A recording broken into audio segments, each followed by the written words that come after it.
When our HOA president, Karen, slapped us with ridiculous fines for parking in our own driveway, she had no idea that my dad was the banker reviewing their $1 million loan application. Ever wonder what happens when a power-hungry HOA messes with the wrong family? I stared at the bright pink paper tucked under my windshield wiper, my stomach dropping like a stone. 150 fine driveway violation, it read in big black letters. What? This was our own driveway. My sister Jenny's graduation party had ended late last night, and a few family members had stayed over, parking their cars in our driveway. Nothing seemed wrong when I went to bed. "Dad," I yelled, rushing back inside our house. "You need to see this." My father, Thomas Reynolds, looked up from his coffee, his forehead wrinkling with concern. As a senior loan officer at First National Bank, he dealt with numbers and rules all day, but even he looked confused by the citation. "This makes no sense," he muttered, reading the fine print. "It says we violated Section 7.3 of the Pinecrest Gardens HOA rules by having more than 2 vehicles in our driveway." Mom joined us still in her bathrobe. "That's ridiculous. It's our property." Dad reached for his phone. "I'm calling the HOA office right now." I watched as his expression shifted from confusion to anger. He put the phone on speaker so we could all hear. "Pinecrest Gardens. HOA, this is Karen Matthews speaking," a clipped voice answered. "Hello, this is Thomas Reynolds from 428 Maple Drive. We received a parking violation this morning for having family cars in our driveway. There must be some mistake." The laugh that came through the speaker made my skin crawl. It wasn't friendly at all. "No mistake, Mr. Reynolds. Section 7.3 clearly states that residents may have no more than 2 vehicles parked in their driveway at any time. You had 5. That's a $150 fine." Dad's voice remained steady, but I could see his knuckles turning white around the phone. "Karen, these were overnight guests for my daughter's graduation. Surely there's some exception for special events." "Rules are rules, Mr. Reynolds. If everyone parked wherever they wanted, our neighborhood would look like a used car lot. The fine is due within 10 days, or it doubles." "This seems excessive," Dad pressed. "Can I appeal this at the next board meeting?" "You're welcome to try, but I should warn you, I'm the president of the board, and I personally documented this violation. The evidence is quite clear." As the call ended, I peeked through our front blinds and spotted a woman with perfectly styled blonde hair standing in her driveway across the street, staring directly at our house while talking on her phone. She wore expensive-looking workout clothes and had that look adults get when they think they've won something. "Dad, I think that's her watching us right now," I whispered. He joined me at the window. "Karen Matthews," he said quietly. "She moved in 6 months ago and got elected HOA president last month. I've never spoken to her before today." That afternoon, I helped Dad check our HOA documents. The rule about driveway parking did exist, but it was buried on page 37 of a 50-page document we barely glanced at when moving in 3 years ago. "This is crazy," I said. "Why would anyone care how many cars are in our driveway for one night?" Dad rubbed his temples. "Some people like having power over others. Let's pay the fine for now, but I want to learn more about these rules." Just as we finished dinner, our doorbell rang. I opened it to find our neighbor, Mr. Jackson, looking upset. "Sorry to bother you, Reynolds family, but I saw your citation today. I wanted to warn you, Karen's just getting started." He explained how his son's basketball hoop had been ordered removed last week after being up for 5 years without complaint. The Garcia family had been fined for having the wrong color flowers. Elderly Mrs. Wilson had received a warning about her bird feeder being 2 inches taller than regulations allowed. "She's on a power trip," Mr. Jackson sighed, "and none of us know how to stop her." After he left, I noticed Dad was unusually quiet. He sat at his laptop, scrolling through documents with intense focus. "What are you looking at?" I asked. "Property maps," he answered, "and HOA financial records. They're public information for members." The next morning, another pink slip waited in our mailbox. This time, the violation read, "Improper lawn maintenance. Grass exceeds 3.5 inches in height. Fine. $75. I ran inside with the paper. Dad, she's targeting us now." He took the citation without looking surprised. "I figured she might. I cut the grass 4 days ago." Mom threw up her hands. "This is harassment. Should we call a lawyer?" Dad had a strange gleam in his eyes. "Not yet. I learned something interesting last night. The HOA is planning a big renovation of the community center. They're seeking a $1.2 million loan to fund it. So Karen and her board need that loan approved within the next month to start construction before winter?" I asked. He smiled in a way I rarely saw. "And guess which bank they applied to?" My eyes widened. "First National?" "Your bank?" He nodded. "And guess who's been assigned to review their application?" A slow smile spread across my face as I realized what this meant. "You?" "Sometimes," Dad said softly. "The universe has a funny way of balancing things out." As I looked back out the window, I caught Karen walking by our house with a measuring tape and a camera, bending down to check our grass height. She had no idea who she was truly messing with. "This is getting out of hand," Mom said, spreading the 5 violation notices across our kitchen table. In just 1 week since the driveway incident, we'd been cited for grass height, a garden gnome not on the approved decoration list, wind chimes that were excessively noisy, a hose not properly stored, and a mailbox that was apparently 1 shade darker than approved black. Total fines, $425. Dad hadn't paid any of them yet. Instead, he'd been making phone calls every evening from his home office, speaking in his professional banker voice. The doorbell rang, making us all jump. These days, unexpected visitors usually meant bad news. I opened the door to find Miss Smith from 3 houses down, clutching a pink citation of her own. Her eyes were red from crying. "Is your father home?" she asked, her voice shaking. "I don't know what to do anymore." 5 minutes later, our living room filled with neighbors I'd barely spoken to before, Mr. and Mrs. Smith, the Garcias, the Jacksons, elderly Mrs. Wilson with her cane, even the typically private doctor, Patel from the corner house. Each had their own horror story about Karen Matthews and her reign of terror. She fined me for having my medical equipment delivery box on my porch for 4 hours, Dr. Patel explained. "I was in surgery and couldn't bring it in immediately." Mrs. Wilson dabbed at her eyes. "I've lived here for 32 years now. She says my bird feeders are unsightly and attract vermin. Those birds are my only company some days." Dad listened to everyone carefully, taking notes. When they finished, he cleared his throat. "I've been investigating," he said, turning his laptop to show us all. "Last year, before Karen moved here, our HOA collected about $5,000 in fines total. In just 2 months under her leadership, they've already collected over $122,000. Gasps filled the room. "But that's not all," Dad continued. "The HOA bylaws state that all fine money must be used for community improvements. But according to their financial statements, there's no record of these recent fines in the official accounts." "What does that mean?" Mrs. Garcia asked. "It means," Dad replied slowly, "the money might be going somewhere else. And right when they're applying for a $1 million loan, that's a very serious problem."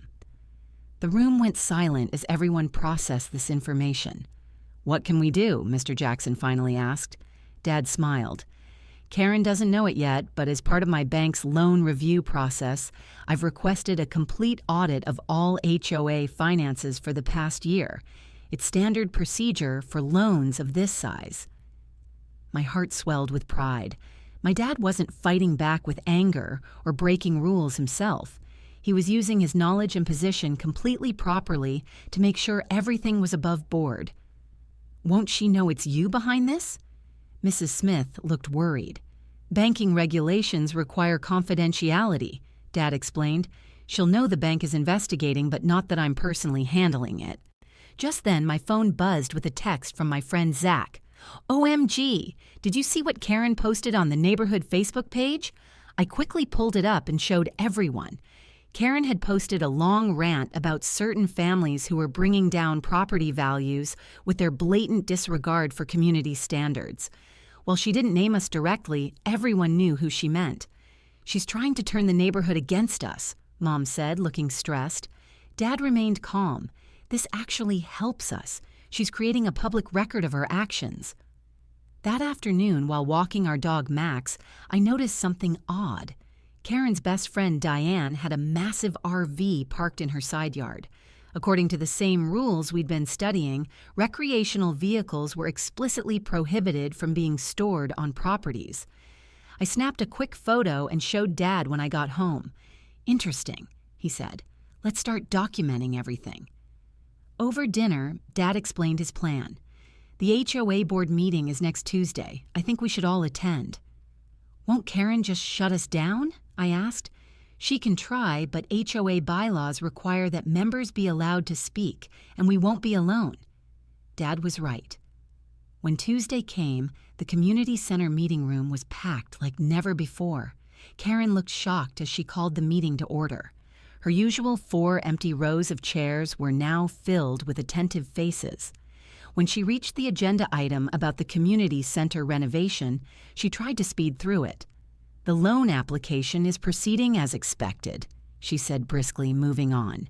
"Excuse me," Dad stood up. "As a community member, I'd like more details about this loan." Karen's smile tightened. "The details are confidential, Mr. Reynolds." "Actually," Dad replied, "as this is a loan using our collective property as collateral, members have the right to full disclosure. It's in the bylaws, Article 4, Section 2. The room went completely silent. Karen's face flushed red. "Fine," she snapped. "We're borrowing $1.2 million from First National Bank for comprehensive upgrades to the facility. The application is under review." "And what's the status of that review?" Dad asked innocently. Karen's eye twitched. "There have been some unexpected requests for additional documentation." "Like what?" someone called out. "Financial records," she admitted reluctantly. "It's just red tape, nothing concerning." Dad raised his hand again. "While we're discussing finances, I'd like to ask about fine collection. According to the quarterly statement, only $32,200 in fines was reported, but many of us have paid significantly more than that combined." Karen's eyes darted to Diane, who was frantically shaking her head. "Those recent fines haven't been processed yet," Karen stammered. An elderly man in the back stood up. "I paid my fine 8 weeks ago. You cashed my check the next day." Suddenly, everyone was talking at once, comparing notes on fines they paid that weren't reflected in the official records. Karen banged her gavel repeatedly. "This meeting is adjourned," she shouted over the chaos. As people filed out, buzzing with conversation, Karen cornered Dad in the hallway. I stayed close enough to hear. "I don't know what game you're playing, Reynolds," she hissed, "but you're making a powerful enemy." Dad looked her straight in the eyes. "I'm not playing games, Karen. I'm simply ensuring that our community follows its own rules, all of them." Walking home under the streetlights, our neighbors joined us like a parade. "What happens next?" Mrs. Wilson asked. Dad looked thoughtful. "The bank's audit results should come back within 2 weeks. If there are discrepancies—" He didn't need to finish the sentence. We all understood what it meant. That night, I couldn't sleep. Around midnight, I heard a car door slam and peeked through my blinds. A figure was moving around our front yard with a flashlight. Suddenly, our motion sensor lights flipped on, illuminating Karen with something in her hands. She jumped, startled by the light, then hurried back to her car and drove away. The next morning, we discovered all our garden plants had been uprooted and scattered across the lawn. Pinned to our door was another citation: landscaping debris, fine $200. But Karen had made a critical mistake. Our doorbell camera had captured everything. Dad slammed his briefcase onto our kitchen table, his face flushed with anger, a look I rarely saw. "Do you know what landed on my desk today?" he asked, pulling out a thick folder with the Pinecrest Gardens HOA logo. My jaw dropped. "No way." He nodded, spreading papers across our table. The HOA needs $1.2 million to renovate their precious community center, and guess who they came to for the loan? First National? I whispered, suddenly understanding. And guess who's the senior loan officer assigned to review their application? Dad's eyes sparkled with something between amusement and revenge. I couldn't believe our luck. The very same day Karen had ticketed our cars, she had submitted loan paperwork to my father's bank. Life had a funny way of connecting dots sometimes. "This doesn't mean we can just deny them," Dad warned, always the professional. "But it does mean I can look very, very carefully at their finances." The doorbell rang, interrupting our conversation. I opened it to find another yellow citation slip. "Violation unapproved garden plants. Fine, $200. Are you kidding me?" I held up the paper to Dad. "These plants have been here for 5 years. Dad took the citation, his banker's eyes scanning every detail. "This is dated today, just hours after our phone call with Karen." "That can't be a coincidence," I said. "No, it's not," Dad agreed quietly. "This is personal." That night, I couldn't sleep. From my bedroom window, I watched Karen's house across the street. Her lights stayed on late, too, and I wondered if she knew what storm was brewing. The next morning, the mailman delivered a certified letter from the HOA. Another fine. Our garbage can being visible from the street. $250, I exclaimed, showing Dad over breakfast. They weren't even out. Dad didn't respond immediately. Instead, he pulled out his laptop and typed furiously. "What are you doing?" I asked, peering over his shoulder. "Research," he replied. "Every loan application requires due diligence. I'm just being thorough." By lunchtime, Dad had uncovered something interesting. The HOA had applied for 3 loans in the past 2 years, all from different banks. 2 were denied. "Why?" I asked. "That's what I need to find out." Dad made several calls that afternoon, speaking in his official banker voice. I heard phrases like cross-reference these figures and audit history that made little sense to me but sounded important. When Mom got home from work, we brought her up to speed. As a real estate lawyer, she had her own insights. "HOAs have to keep detailed financial records," she explained, "and members have the right to see them." "Even if the president hates us?" I asked. "Especially then," Mom smiled. "Let's request everything." The 3 of us crafted a formal letter requesting all HOA financial records for the past 5 years. Dad delivered it personally to Karen's doorstep. The next evening, I watched from our living room as Karen opened her door. Even from across the street, I could see her face change from fake politeness to shock as she realized who stood there. Dad returned looking satisfied. "She tried to refuse it," he said. "I reminded her that refusing a formal request violates HOA bylaws." "What did she say?" I asked eagerly. "She said she'd have the documents ready in 30 days, which is the maximum time allowed. That gives her time to fix any problems," Mom pointed out. "Not if the bank needs those same documents within 10 business days for loan approval," Dad countered with a wink. The following week was tense. More citations appeared for a tree branch hanging too low, a hose left uncoiled, and mail not collected promptly. Each one seemed more ridiculous than the last. Meanwhile, I noticed increased activity at the HOA office. Through my friend Jake, whose mom was the HOA secretary, I learned they were working overtime organizing files. "They're freaking out," Jake told me during lunch break. "Karen keeps saying everything has to be perfect for some bank review." 2 days later, a thick envelope arrived at Dad's office containing the HOA's financial records. That evening, our dining table disappeared under mountains of paper as Mom and Dad pored over everything. "Look at this," Mom said around midnight, pointing to a series of entries. "They've been charging homeowners for services never provided. And here," Dad added, "expense reports with no receipts." By morning, they had compiled a list of 27 financial discrepancies. Dad took the list to work where he could compare it against the loan application materials. When he came home that evening, his expression told me everything. "It's worse than we thought," he said, voice low. "They've been claiming higher income on loan applications than what appears in their actual records." "Is that illegal?" I asked. "It's fraud," Mom answered gravely. The next day, Karen cornered me at the neighborhood mailboxes. "Your father needs to approve our loan," she hissed, her perfectly manicured finger jabbing the air near my face.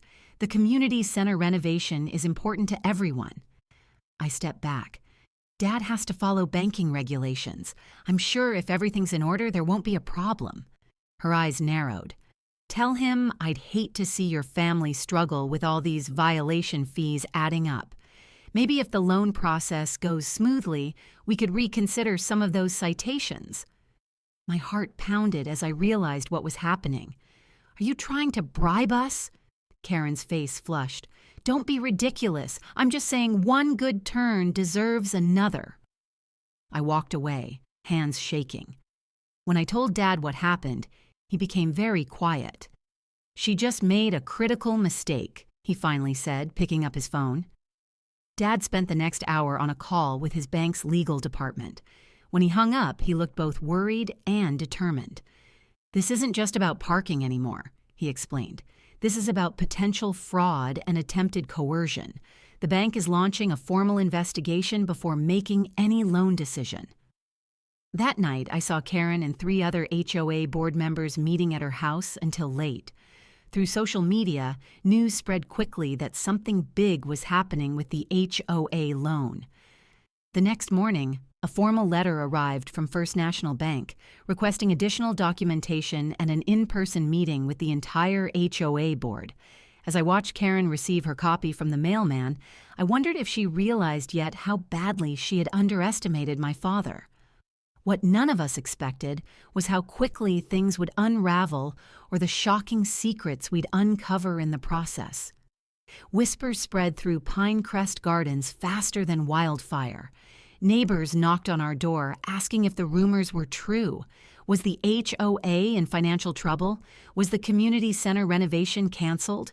Was Karen really being investigated? I answered truthfully. Dad can't discuss the details, but First National Bank is conducting a thorough review. 3 days before the monthly HOA meeting, a moving truck appeared at Treasurer Bob Wilson's house. By nightfall, his family was gone without saying goodbye to anyone. Neighbors buzzed with theories, but I had my suspicions. The meeting room at the community center burst with residents. I'd never seen such a crowd. People stood along the walls, sat on floors, and peered through doorways. Karen's usual composure seemed cracked as she shuffled papers at the front table. "I call this meeting to order," she announced, her voice wavering slightly. "First, I'd like to address some rumors circulating about our loan application." Dad sat quietly near the back, his banker's notepad in hand, while Mom, in her lawyer mode, recorded everything on her phone. "The renovation project is absolutely moving forward," Karen continued with false brightness. "There have been some standard questions from the bank, which is perfectly normal for a loan of this size." Mr. Peterson, who lived next door to us, raised his hand. "Is it true Bob Wilson moved away suddenly because of financial improprieties?" Karen's smile tightened. "Bob relocated for personal reasons unrelated to the HOA. Now, moving on." "What about the 3 previous loan applications that were rejected?" called Mrs. Gomez from the back row. The room grew tense. Karen's eyes darted around, finally landing on my father. "I don't know who's spreading these lies, but they're unfounded," she said. Dad stood slowly. The room hushed as he stepped forward. "My name is Thomas Reynolds," he began calmly. "As many of you know, I work at First National Bank as a senior loan officer. In the interest of transparency, I should disclose that I'm currently reviewing the HOA's application." "Mr. Reynolds should recuse himself from this discussion due to obvious conflicts of interest," Karen cut in, "given the numerous violations his family has incurred." Murmurs rippled through the crowd. "The violations began after the loan application was submitted," Dad clarified, "and they accelerated after I was assigned to review it." He opened his folder and continued, "While I can't share confidential bank information as a homeowner and HOA member, I do have the right to discuss HOA finances based on the records provided through our formal request." He clicked a remote, and the projector displayed a spreadsheet. "This is the financial summary provided to all homeowners in January. Please note the income from annual dues." He clicked again. "And this is the figure reported on the loan application submitted in February. There's a discrepancy of nearly $80,000. The room erupted. Karen banged her gavel repeatedly. "Furthermore," Dad continued once the noise subsided, "the HOA's records show that certain board members have been reimbursed for expenses without proper documentation." He clicked through several more slides, showing unusual payments, missing records, and inconsistent enforcement of fines. With each revelation, Karen's face grew paler. "Most concerning," Dad concluded, "is this pattern of selective enforcement." The screen showed a graph of violation notices by neighborhood section. The streets where Karen's friends lived had virtually no citations, while our street had received over 60% of all fines. Karen sprang to her feet. "This is a witch hunt. Mr. Reynolds is manipulating data because his family can't follow simple rules." Dad remained unruffled. "All of these findings have been shared with the bank's audit department and with state regulatory authorities." The meeting dissolved into chaos. People shouted questions, demanded resignations, and argued among themselves. Through the commotion, I watched as Diane slipped Karen a note. After reading it, Karen's eyes widened in panic. The vice president finally restored order and called for an emergency board meeting to address the concerns. As people began filing out, reporters from the local newspaper approached Dad. Word had somehow leaked to the press. In the parking lot, Karen charged toward us, Diane trailing behind her. "You've ruined everything," she seethed, makeup smeared from what looked like tears. "You have no idea what you've done." Dad faced her squarely. "I'm simply doing my job both as a banker and as a responsible homeowner." "This community center was going to be my legacy," Karen said, her voice breaking. "Named after my late husband. I've worked for years on this," she continued. "Sometimes I had to bend rules to make things happen. You don't understand what it takes to keep property values high in a neighborhood like this." "Bending rules isn't the same as financial misconduct," Mom interjected quietly. Karen's momentary vulnerability vanished. "Fine. If that's how you want to play, remember I'm still president. I can make your lives incredibly difficult." "Actually," came a voice from behind us. We turned to see Mr. Gonzalez, a retired judge who lived at the end of our street. "I've heard enough tonight to call for an emergency vote." Karen's face contorted with rage. "You'll regret this, all of you," she shouted as she stormed away. Dad received a call from his bank, stepping aside to take it. His expression grew increasingly concerned. "What is it?" I asked when he returned. "The rabbit hole goes deeper than we thought," he replied grimly. "The audit team found evidence that this isn't just about our HOA. Karen and several board members appear to be involved with multiple homeowners associations across the county." "What does that mean?" Mom asked. "It means this might be a systematic fraud operation," Dad explained, "using HOA funds, inflating loan applications, and possibly kickbacks from contractors." That night, strange cars drove slowly past our house. Our trash cans were knocked over, and someone rang our doorbell at 3 a.m. and ran away. "They're trying to intimidate us," Mom observed as we cleaned up the scattered garbage. The next morning, Dad nodded, "Which means we're on to something significant." By afternoon, news vans parked along our street. A reporter approached as I walked home from the bus stop. "Is it true your father uncovered a multi-million-dollar HOA fraud scheme?" she asked, thrusting a microphone toward me. I froze, unsure what to say. Before I could answer, Dad appeared at my side. "No comment at this time," he said firmly, guiding me away, "but we will have a statement soon." Inside, we found Mom on the phone with her law firm colleagues. "Yes, I think we need to bring in the district attorney's office," she was saying. The situation had grown far beyond parking violations. What started as petty neighborhood politics had revealed something much darker. As Dad's phone rang with calls from bank executives and Mom consulted with legal experts, I wondered how our ordinary family had stumbled into the center of what now appeared to be a criminal investigation.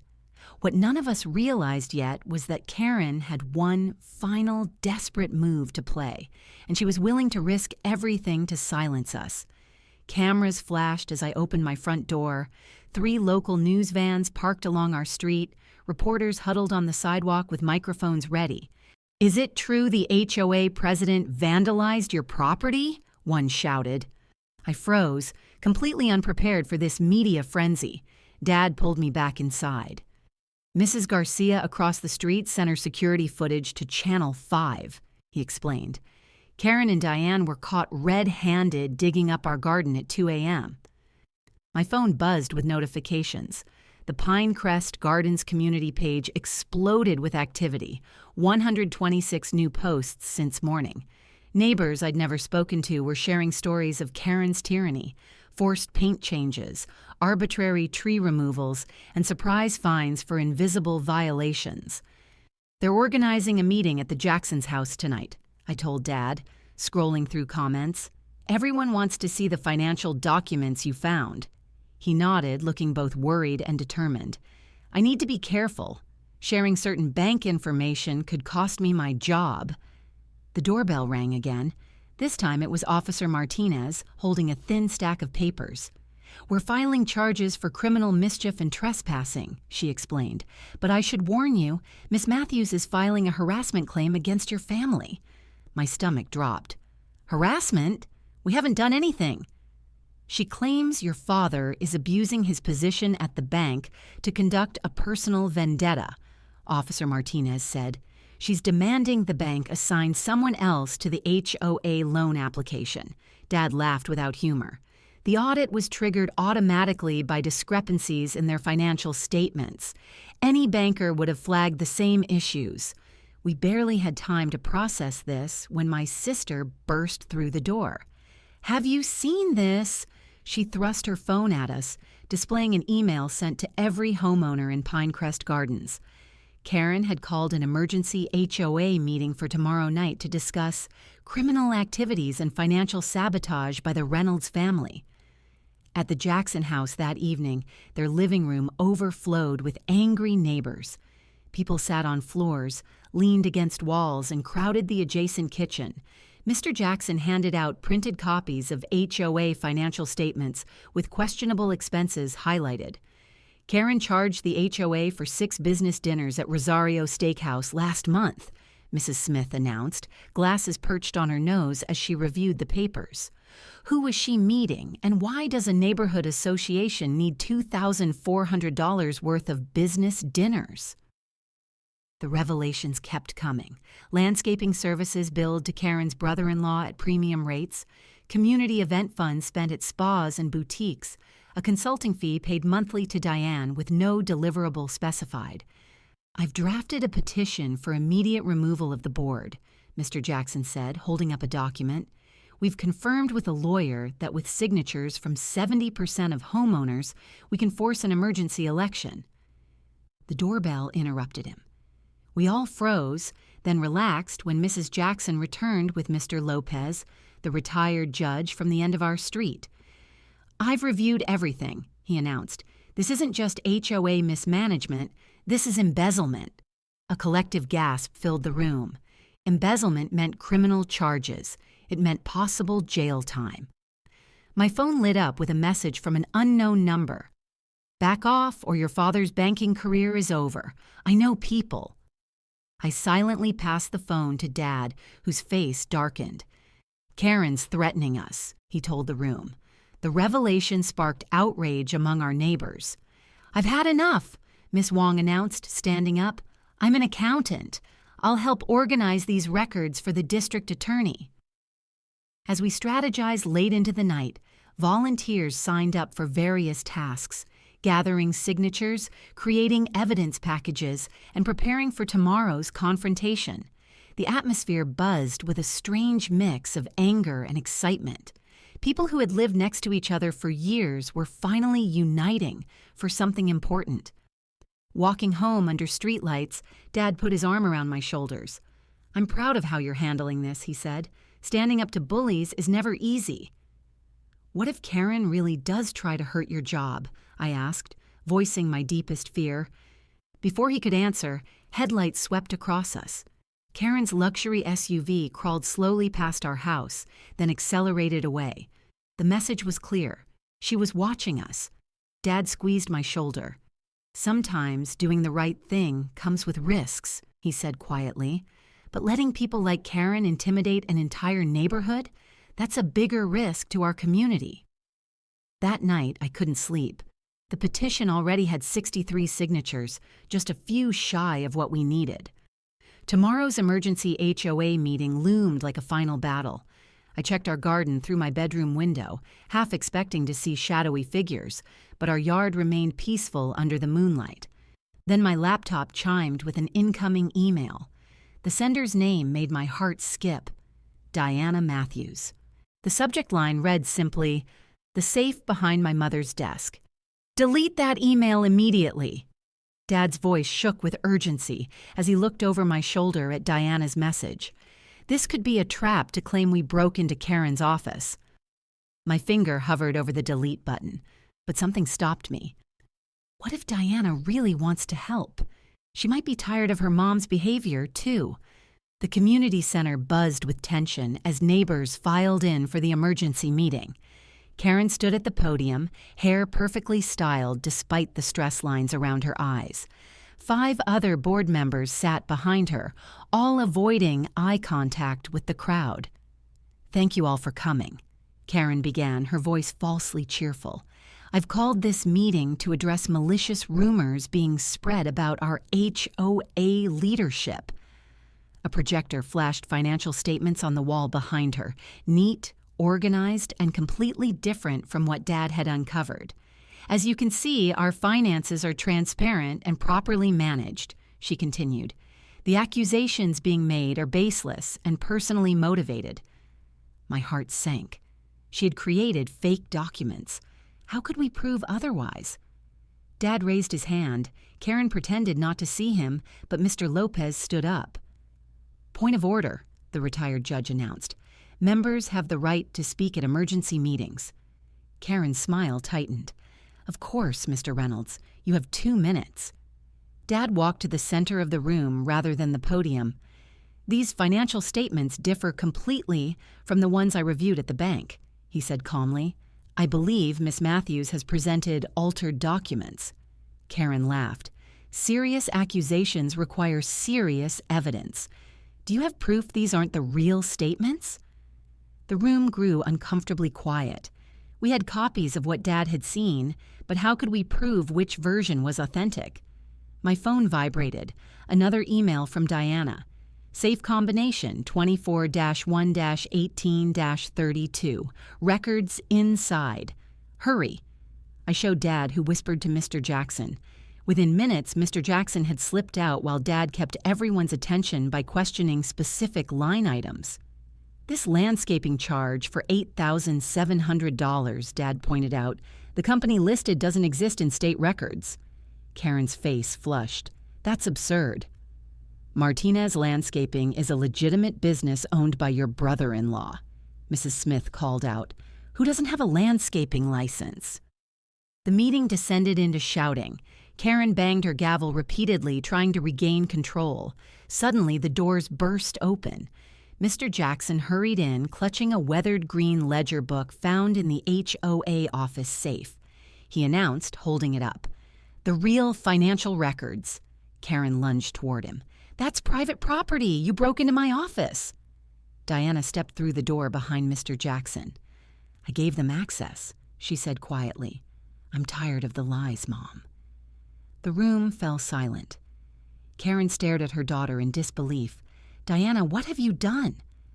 "The right thing," Diana replied. "Something you taught me before you became this person." Mr. Lopez examined the ledger, flipping through pages of handwritten entries. "This shows systematic misappropriation of funds," he announced, "and matches the bank records exactly." Karen's face crumpled as Diana walked to her side. "I'm sorry," Diana said, not kindly, "but this needs to stop." In that moment, Karen seemed to shrink, her shoulders slumping as she looked around the room at her neighbors' faces. For the first time, I saw her not as a villain, but as someone who had lost her way. Mr. Lopez raised his voice. "According to our bylaws, we can proceed with an immediate vote of no confidence." The vote wasn't even close. 92% in favor of removing the entire board. Karen and her allies walked out without a word, leaving Diana behind. "I know what she did was wrong," Diana told us after they left. "I tried talking to her for months, but she wouldn't listen. She kept saying it was for the good of the neighborhood." The following week brought dramatic changes. An interim board was elected, with Mr. Jackson as president. The district attorney opened an investigation into the financial irregularities. Dad was removed from the HOA loan review at his own request to avoid any conflict of interest. One evening, as I worked on homework, our doorbell rang. Karen stood on our porch, looking smaller somehow in casual clothes rather than her usual business attire. "Is your father home?" she asked, her voice lacking its usual edge. Dad invited her in, and I watched from the stairs as they sat at our kitchen table. "I've paid back the misappropriated funds," she said, "and I'm selling my house. Before I go, I wanted to apologize." Dad nodded, but said nothing. "What you did," Karen continued, "exposing the financial issues, you could have done worse. You could have pressed charges immediately." "That wasn't my goal," Dad replied. "I just wanted fair treatment for everyone in Pinecrest Gardens." After she left, Dad explained that Karen had agreed to a settlement with the HOA, full financial restitution plus penalties in exchange for the association not pursuing criminal charges. 6 weeks later, moving trucks appeared outside Karen's house. Diana stopped by our house that afternoon. "Mom's going to live with my aunt in Arizona," she explained. "I think it'll be good for her, a fresh start." "What about you?" I asked. "I'm staying. This is my home, too." She smiled cautiously. "Maybe we could be friends now." Spring arrived with new energy in our neighborhood. The revised HOA bylaws passed with overwhelming support, clearer, fairer rules with proper checks and balances. Mr. Jackson organized the first ever Pinecrest Gardens block party, complete with a permit for street parking. As neighbors gathered in our cul-de-sac with food and music, kids rode bikes freely between houses. I realized something important had happened. A community that once lived in fear of arbitrary rules now buzzed with genuine connection. Dad found me sitting on our front steps, watching everyone and thinking deep thoughts. "What's on your mind?" he asked. I nodded. "It's weird how something bad can lead to something good. If they hadn't fined us for parking in our own driveway?" He laughed. "Sometimes you need to stand up to unfairness, not just for yourself, but for everyone affected by it."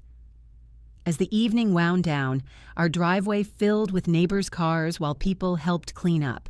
Not a single fine was issued. Not a single nasty note appeared on windshields. Instead, people simply helped each other, talked, and laughed under the stars. Diana joined us as we locked up. "My mom called today," she said. "She's doing better. I think seeing consequences for her actions was necessary." I nodded, understanding that healing comes in many forms. "You know what's funny?" Diana added. "This all started with parking disputes, and now look, cars everywhere and everybody's happy." "Sometimes the smallest injustices reveal the biggest problems," I said. "And sometimes standing up to those problems doesn't just solve one issue. It transforms an entire community." As I looked at our driveway full of cars that night, I realized that the most valuable things in a neighborhood aren't property values or perfect lawns. They are the relationships between the people who call it home. If you enjoyed this story, please give it a thumbs up and subscribe to our channel for more engaging tales like this one. Your support helps us bring more inspiring stories to life. Thank you for watching.